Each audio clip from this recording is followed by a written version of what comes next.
Il y a 20 ans, 3 avions percutaient des bâtiments emblématiques des États-Unis et un 4e s'écrasait en plein milieu de la Pennsylvanie. La date du 11 septembre 2001 est depuis associée à l'attentat terroriste le plus ambitieux mais également le plus meurtrier de l'histoire. Tout a déjà été dit sur cet événement, des plans de Ben Laden aux histoires d'individus qui ont fait la différence, parfois au péril de leur vie. Mais aujourd'hui, on revient sur l'histoire très particulière de 2 pilotes de chasse, Penny et Sassville, et leur plan pour abattre le vol 93.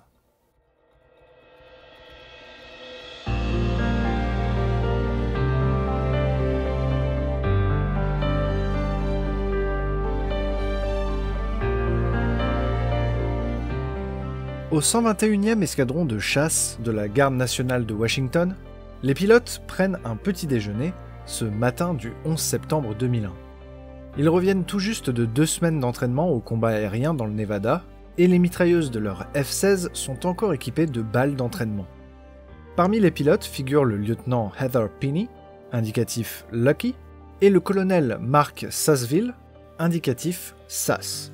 Le lieutenant Penny est la première femme pilote de l'unité, et une des rares alors en activité dans l'US Air Force.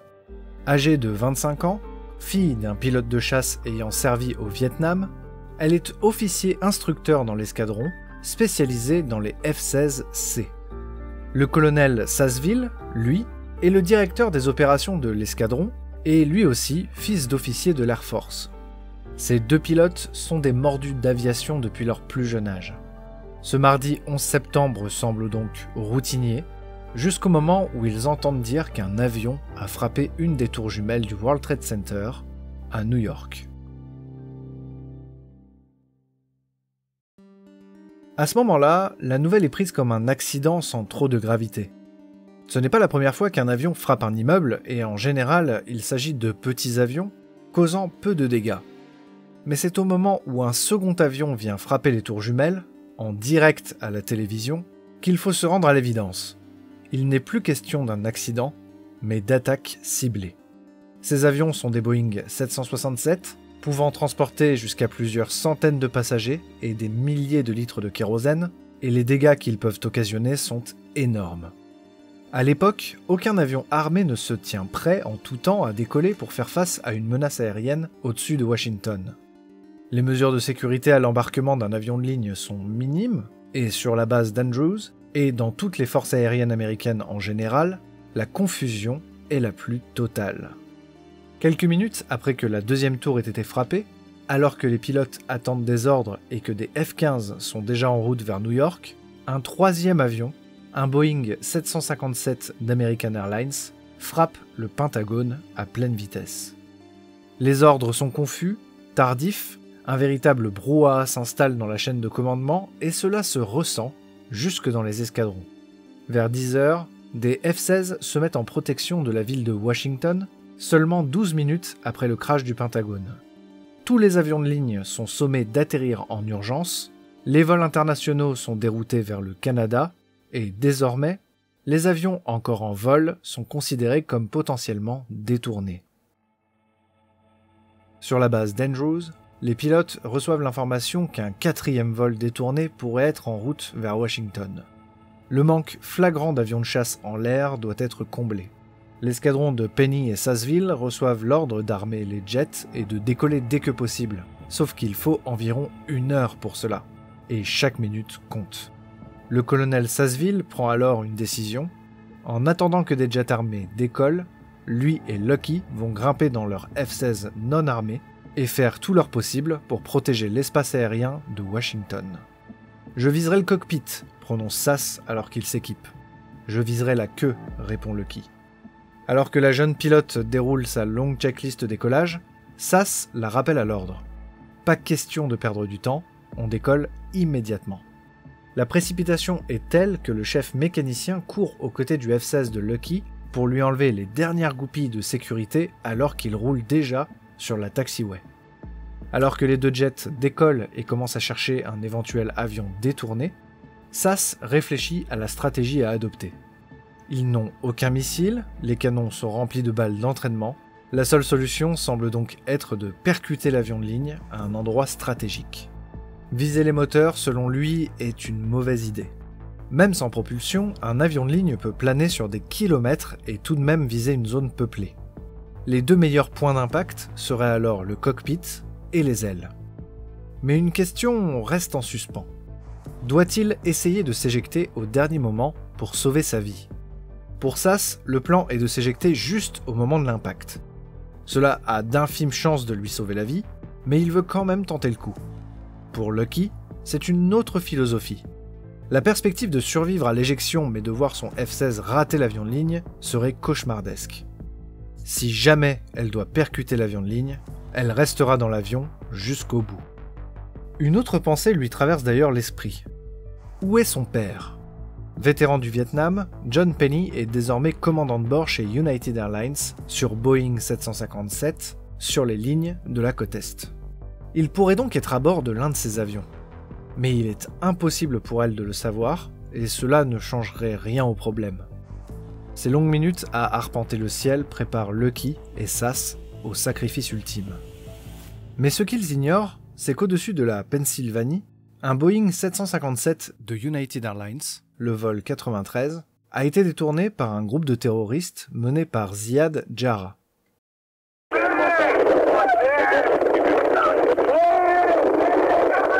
United 93, verify your level of 350. United 93, Cleveland.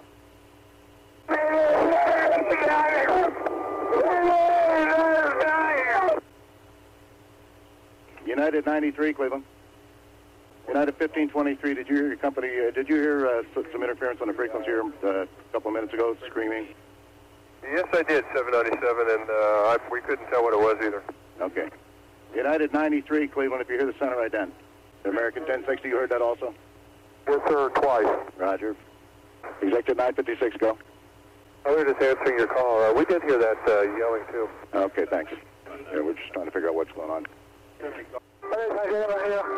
The captain, please sit down. Keep remaining sitting. We have a bomb aboard. So, Calling Cleveland Center, you're unreadable. Say again slowly. Yeah, that transmission you said was unreasonable. It sounded like someone said they have a bomb on board. That's what we thought. We just we didn't get it clear.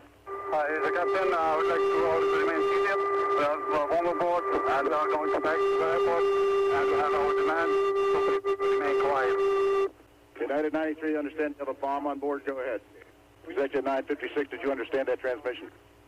Affirmative, he said there was a bomb on board.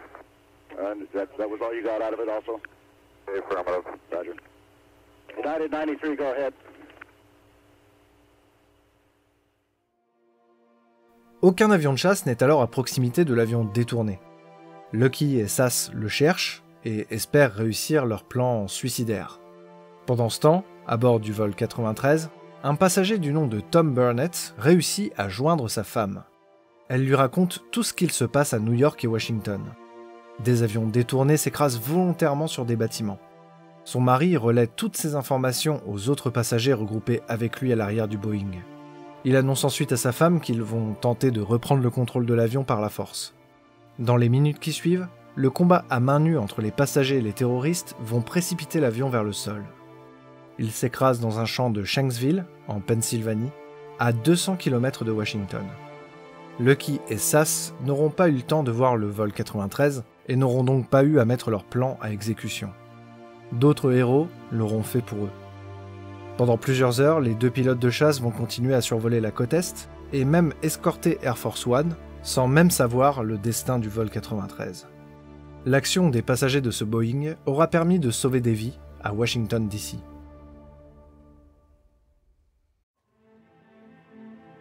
Après les attentats du 11 septembre, Lucky continuera à voler et partira même au combat en Irak lors de 2 déploiements. Mère de 2 enfants, ancienne pilote de la Renault Air Race à bord de son L-29, elle travaillera ensuite chez Lockheed Martin, en charge du développement du F-35. Elle est désormais fondatrice et conférencière dans la société Athena's Voice, qui organise des conférences à travers les États-Unis de femmes pilotes de chasse. Sass servira lui aussi en Irak en tant que commandant, et grimpera les échelons de l'US Air Force. Il est aujourd'hui lieutenant general et chef adjoint du bureau de la garde nationale. Il est toujours en service. À Shanksville, en Pennsylvanie, un mémorial a été érigé en l'honneur des passagers et de l'équipage du vol 93 à l'endroit même de l'impact final. Ce point précis est marqué d'une grande pierre et est interdit au public. Seules les familles des disparus ont le droit d'entrer dans le champ qui fut il y a 20 ans le lieu de repos final de leurs proches. Cette histoire fait partie des milliers d'histoires individuelles de survivants ou de victimes de ces attentats. Elle nous montre que des gens ordinaires peuvent accomplir des actes extraordinaires pour sauver les autres, au péril de leur propre vie. Et le 11 septembre 2001, dans toute l'atrocité de cette matinée, des exemples d'héroïsme nous ont montré que l'humanité est capable d'horreur comme de merveilles.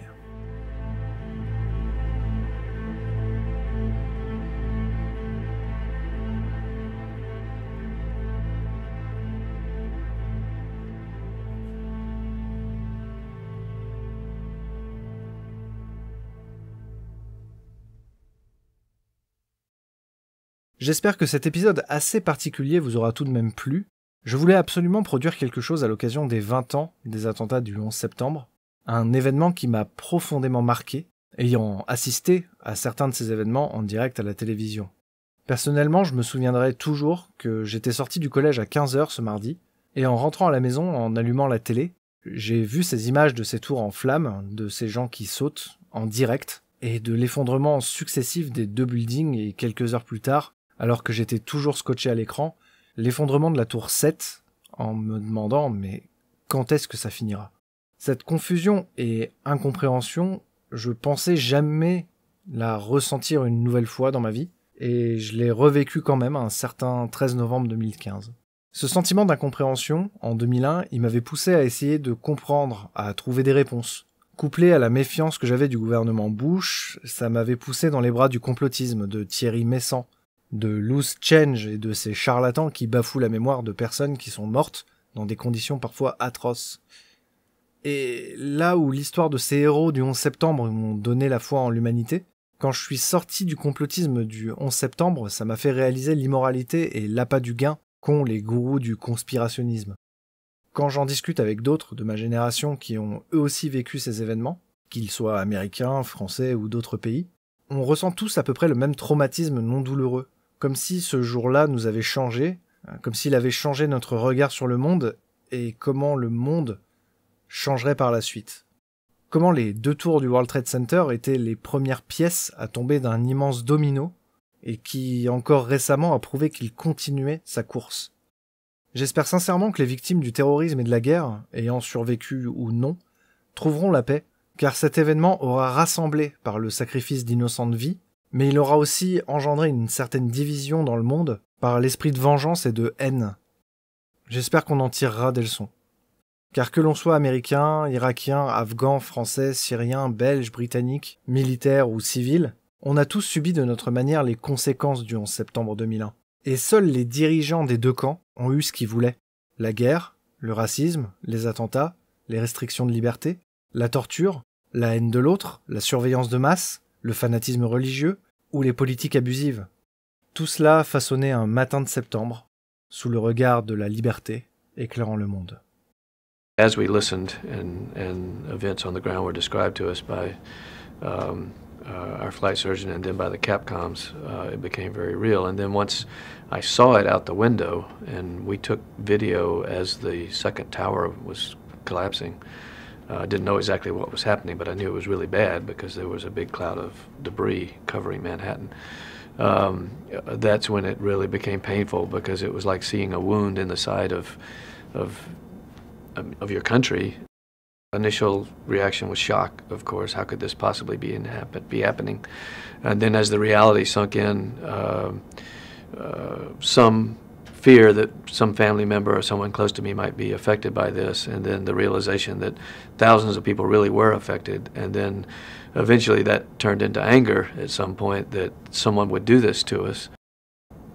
I've met a lot of people that were affected by 9/11 in a lot of different ways, so I don't count myself as special or unique. I just had the privilege of a fantastic vantage point. Yes, there was some isolation, but there was also a viewpoint that I will always be blessed with. But I think it's important for people to continue to learn the lessons from this and make sure that we are, in fact, making ourselves a better country as a result of it. From space, we have a unique view of our planet. We see a world with no borders, no war, and no political differences. We hope our work on board the International Space Station will be seen as a way for all nations to work together to pioneer the future and in some small way show everyone how people of different nations can come together in space.